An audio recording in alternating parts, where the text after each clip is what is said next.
Welcome back to the morning show here on Arise News. Last week, the Lagos state government commenced the removal of illegal developments and defective structures at the trade fair complex in Ojo local government area of the state.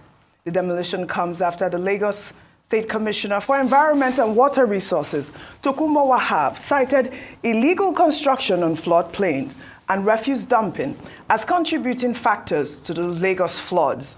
The operation is set to target structures without statutory approvals and those built on road setbacks and drainage channels in violation of planning regulations.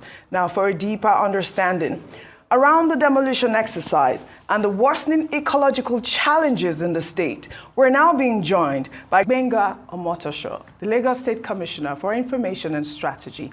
Thank you for joining us and thank you for being here with us. I'd like to start off by, the official timeline. Can you provide us with that official timeline when the state government first identified the planning violations at the trade fair complex and what prompted the decision to act now? Just read us that timeline. When did you first find out that, these are illegal structures, and why is it that you guys decided to act right now that, these floodings have occurred, and that's what it appeared to be?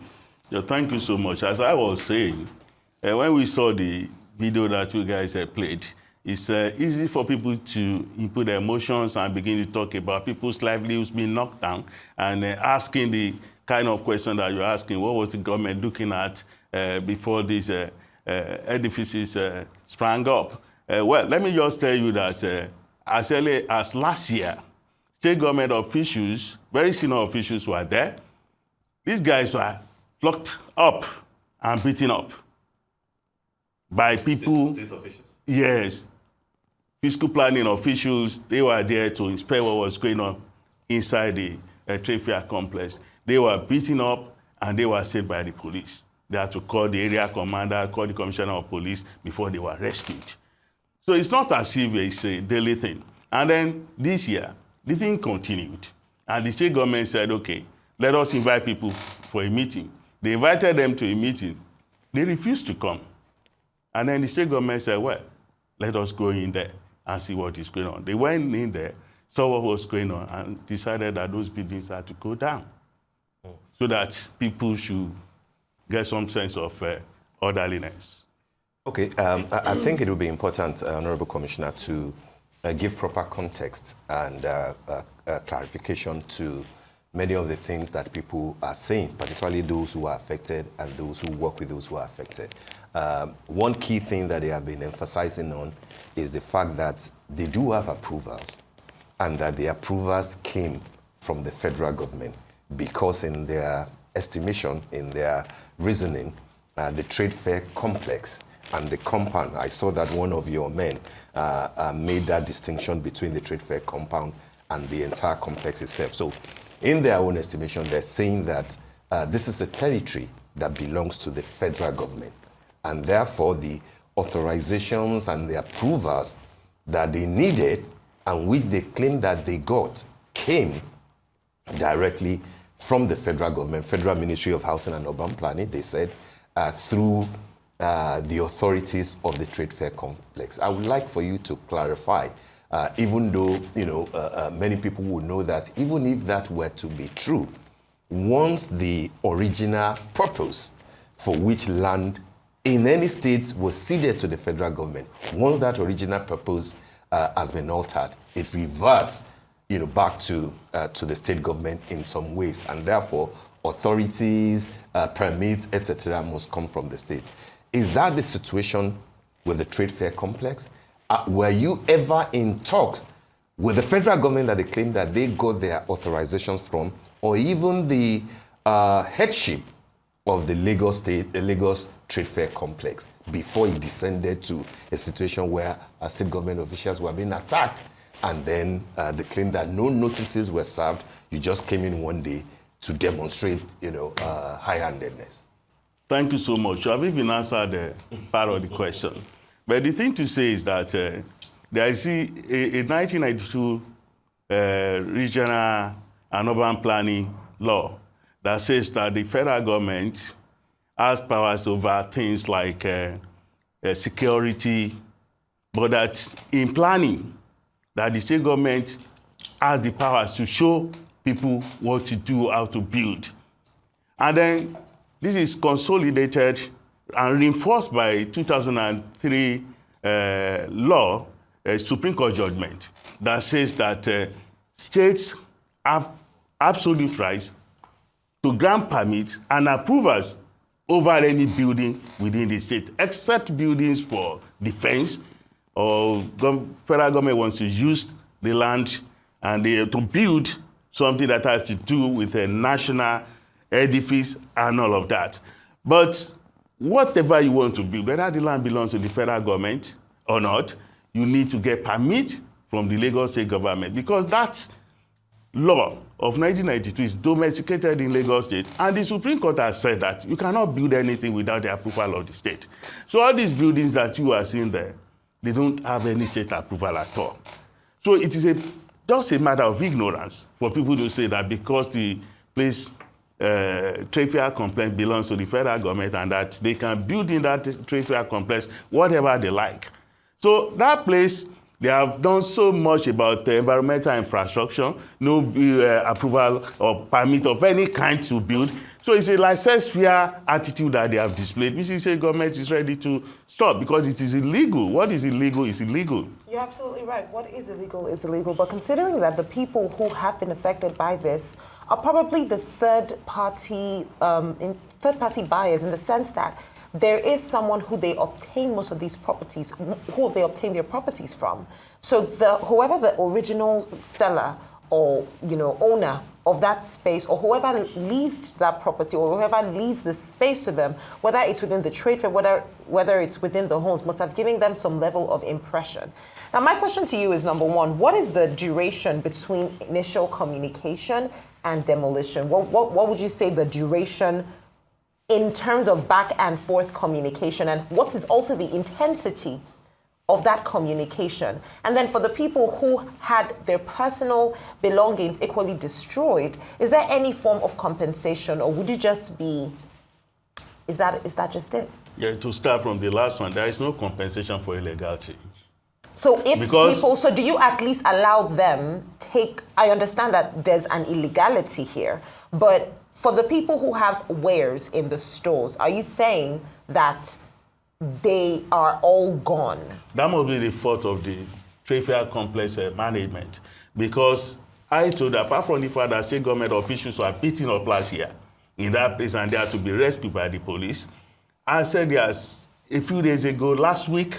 Again, back to the duration. What's the duration between initial contact and final demolition? That's what I'm saying. The matter has been on since last year. When, last year?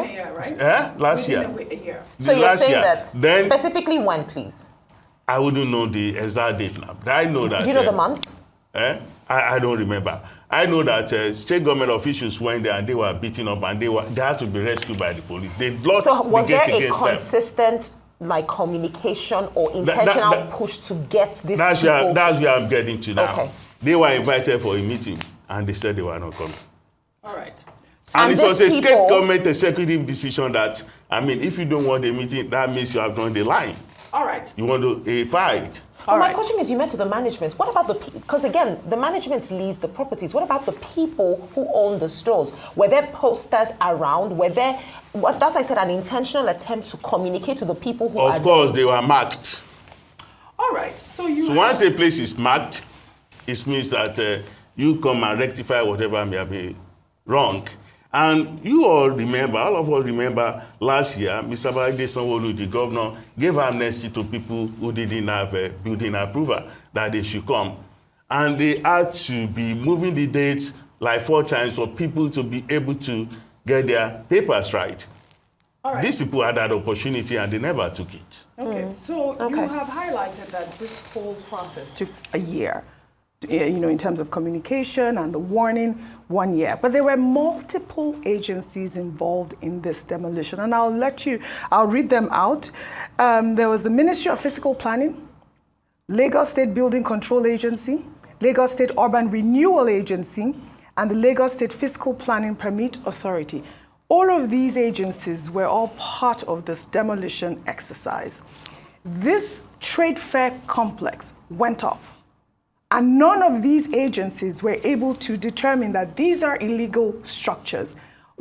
What does that say about, these your administration in terms of rectifying building codes, rectifying whether or not the permits are set? These are people's livelihoods. And Mr. Omotoso, you sit here and you tell us there's no compensation for illegality.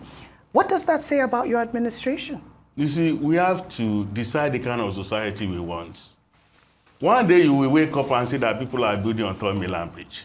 And then the excuse will be, they've been building since last year. Why didn't you put it down last year? Why are you just coming now? We have to decide the kind of society we want. Any society that does not respect the rule of law, that we put illegality forward on the platter of saying that it's about people's livelihood, I don't think the society will make progress. You should be able to separate livelihood from legality. All right. Otherwise, you will say people who are selling drugs have to run their livelihood. Okay, for the benefit of our viewers and for those people that, had their buildings demolished, what was the process they were supposed to go through? How does that work? Why is it that they're able to invest all that money on a piece of land and not knowing that they're building on illegal structures? That is the question we have to ask them. No, I'm asking before you. Before you build, you must have a building plan. When you have a building plan drawn by an architect yes. who's qualified, then you bring the plan to the Office of Fiscal Planning and Urban Development, and then so they who look at approved it. that? Isn't it the Office of Fiscal Planning that That's what I'm this? saying. They have no approval. They never contacted the Office of Fiscal Planning. That's why Fiscal Planning went there to bring down the buildings. They have no papers. Lagos State government will not go and demolish a place that has papers. If they do that, environment and not have papers.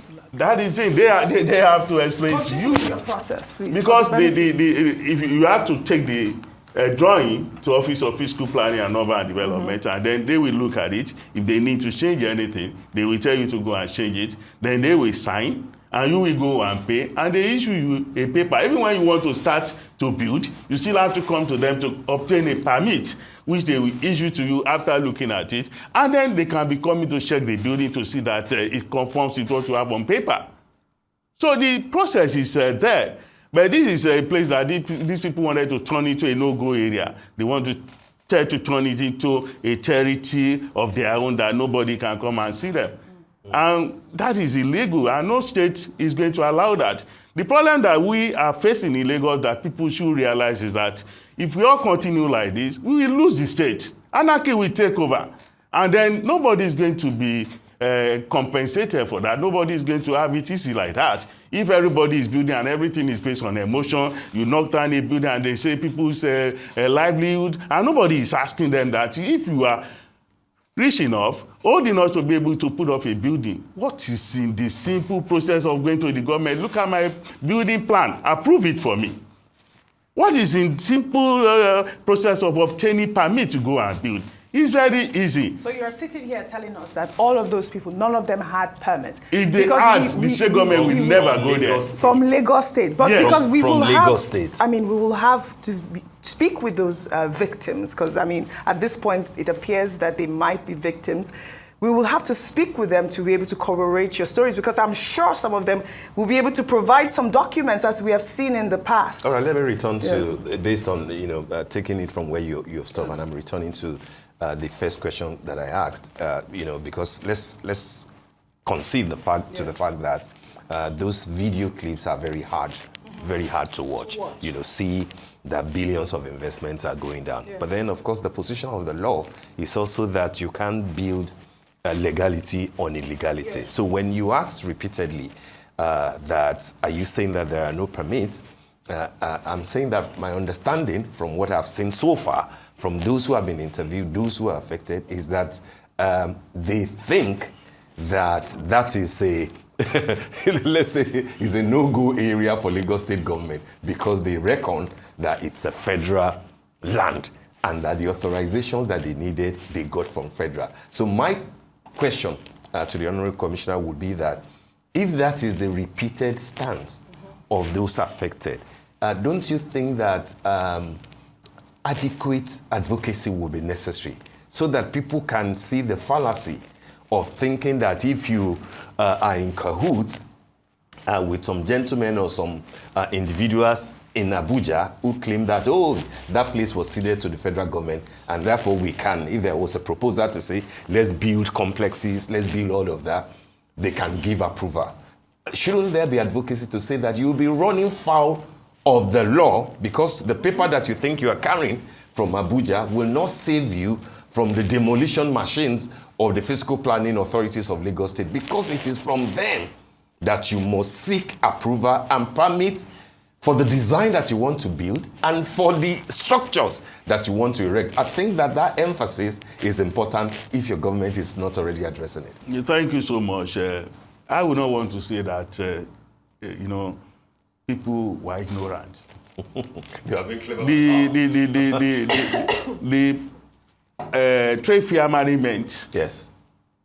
trade fair complex management, they have the powers to give leases, they have the powers to regulate commercial activities, Okay. but they will never have the power, like I have shown you, the Supreme Court judgment of 2003, to regulate building plan approval. So anybody, like I said, who is big enough to put up those structures, who I know must have lawyers and all of that, then we go and build without Lagos State government approval. I think is very wrong. And if Lagos State government, all of last year, was saying that if you have a building without approval, come forward, and they kept granted everybody amnesty, and they kept on postponing, shifting the date 4 or 5 times for people to be able to regulate. And so many people came forward to regulate their papers. I think the advocacy you are talking about, we have been doing it and we will continue to do it. So but people should also try to heal their ignorance. So you say by that going through the normal process. That nobody is being targeted. Is there anybody in Lagos now, for example, who want to buy land and you won't consult a lawyer? Ideally. So that you don't buy. Some don't. Or you won't You'll be buy shocked any that some property. do not. These are very salient issues because I know that this is not the only location where we find this sort of properties. And there are even more areas that could fall victim to a situation like this. So I imagine that this push is still on to let other people know that they need to come and get this approval from the Lagos State government. So when it comes to the flooding, I want us to go into that. How would you relate this situation to the level of flooding that we often find in Lagos, especially specifically in the Lekki axis? You know, it's so bad, it affects homes, it affects businesses, and some residents have even blamed the flooding on blocked drainages as a result of improper demolitions. So properties are demolished, it clogs up the drainages, and then the water is not able to move beyond certain points. There are markets, specifically the Jakande area, where there's been a lot of, around the Jakande markets, where there's been a lot of demolition happening. It's impossible to go in there right now because it's a completely flooded zone, even as at this morning. Well, the whole thing is a long process. Okay. You know, all of the drains that we have in Lagos, they are interconnected and everything ends in the lagoon.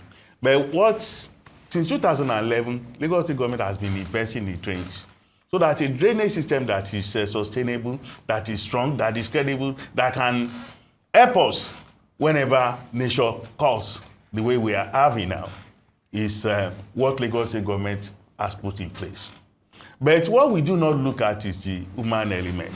I saw some of those videos of those places that were flooded. And when officials shattered those places, honestly, many of them are built on drainage channels. And like the state government has said, many of those will have to even be removed for all of us to be safe. But the thing is that we are too emotional here. The other day, one of your colleagues was talking about Lagos being a mega city and then saying that this kind of flooding should not have happened. The meteorological people have been warning that more rains will come this year. If the volume of rain that you should have in a month is falling in 3 days, there's no way we will have flooding. But what the state government can guarantee you is that we will continue to work, and you will see it, that it's not in all parts of the state that this flooding will continue for 2 days, for 3 days. No, at times 2-3 hours, it's all gone. But that's not the reality, though. Why it's not the reality in some parts is what I'm telling you. That some of those buildings I saw on television, they were simply built on drains, where people shouldn't have built at all. And at the day the government moves in there now, I'm sure that people will be crying. People say, so are you saying all the houses in Lekki were built on drains? Many of them. But some of those houses belong to government officials as well. Some of those houses belong to government officials. So do we demolish the entire Lekki? It's not, you see, there are some that, okay, if we must demolish entire Lekki to save the whole of Lagos, Lagos is the most populous city in Africa. Because so you're talking about permits. So are you saying that every single person in Lekki Phase 1, in Agungi, in Jakonde, every single area in Lekki, in Marwa, these specific areas, every single person there built on drainages? What's civilians, government officials? You know one thing that so social media will not show you. They will show you some of the places that were flooded in Lekki, but they will never show you the places that were not flooded. People send me videos say, today's flood is very bad though, but look at my place. So places that were not flooded will not make the news. It is not important. Now, let us talk about the accusation by Gbadebo Rose Viper, who had said that one of the reasons for the flooding is because of the reckless sand filling of wetlands and all of that. I'm sure you saw that posts going around as well. How do you respond to that? Well, I can see that Gbadebo Rose Viper has recently become an expert in everything. If people cry out somewhere that there's an accident, maybe a road crash, he will come up and say that it's because the government didn't build enough roads. Or if he is saying that he's sand filling, what does he know about sand filling? But what is your response to his comment? My response to his comment is that it's not right. Government knows where there should be sand filling and where there should not be sand filling. Lagos is a very small state in terms of a land mass. So everything that is going on in Lagos, we have experts. People who are very knowledgeable about what they are doing, who monitor all these things. So should maybe an engineer or an architect come out to be talking about sand filling, you know that he's talking out of sync. But he had videos, he had visuals to show that. Of course, you can have videos of sand filling anywhere in the world, in Lagos. It doesn't mean that sand filling is the problem of flooding or anything that has caused it. That is to show that not giving credibility to people who are working, who are officials who are supposed to be in charge of such things. When it's time for us to say, no sand fill here, stop here, the Lagos State government monitors everything.